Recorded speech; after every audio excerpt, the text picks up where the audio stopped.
Nagdiriwang sa Pilipinas ang gabi ng Kapaskuhan kung saan pagkatapos ng Misa de Gallo, ang buong pamilya ay sama-sama sa isang piging na kung tawagin ay Noche Buena.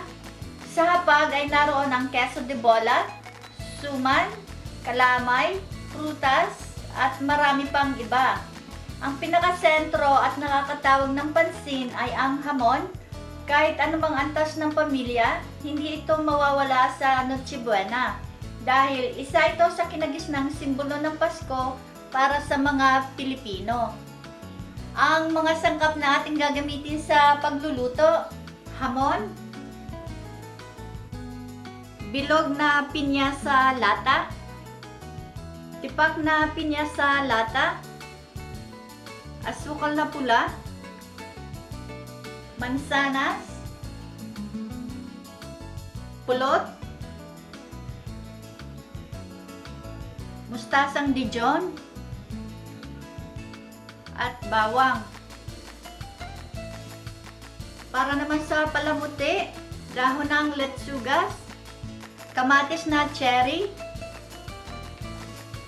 Sa isang malalim na lutuan, ibuhos natin ang tipak na pinya sa lata at ang katas ng pinyang bilog sa lata.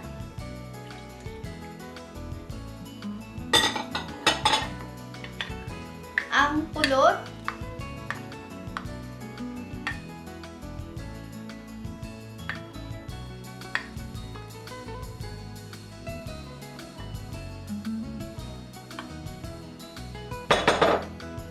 asukal na pula,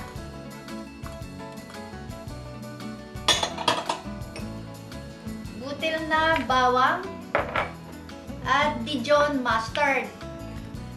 Ilagay sa katamtamang init ng apoy. Haluin upang magsama-sama ang lasa ng mga sangkap at matunaw ang asukal.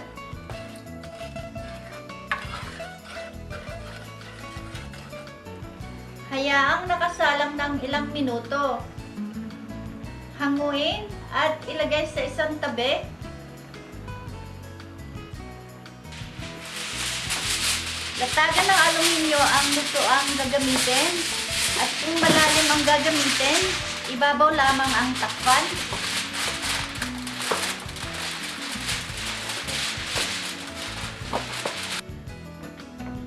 Ilagay ang hamon sa ibabaw. Palibutan ito ng pinya. Tusukin ng toothpick ang bawat pinya. Maaari din kayong magdagdag ng ubas at cherry.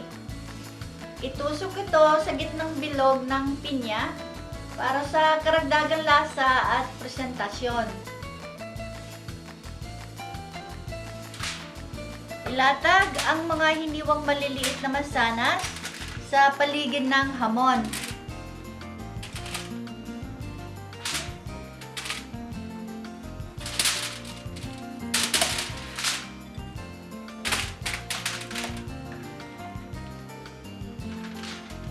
Ibuhos sa ibabaw ang tinimplahang katas ng pinya sa lata at isunod na ilatag ang mga tipak na pinya sa paligid ng hamon kasama ng mansanas.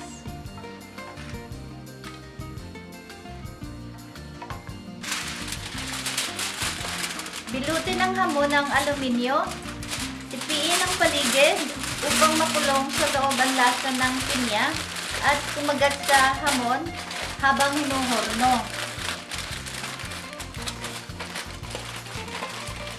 Isalang sa pinainit na horno ng 175 sentigrado o 347 Fahrenheit. Kinakailangan painitin ang horno bago isalang ang hamon. Lutuin ito ng 30 minuto.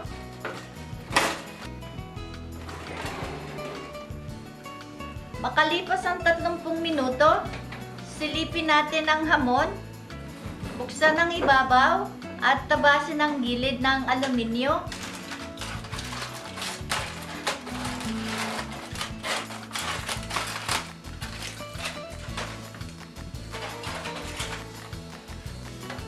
Hayaan na walang takip at muling isalang ng 30 minuto o hanggang sa makamit ang nais na pagkakaluto ng ibabaw.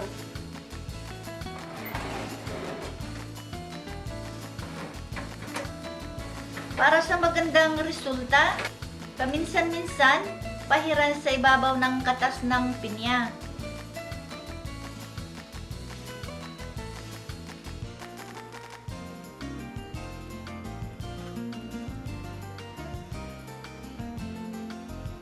Silipin ang ating hamon, hanguin at ilagay sa isang platera na nilatagan ng litsugas, kamatis, o prutas na nais.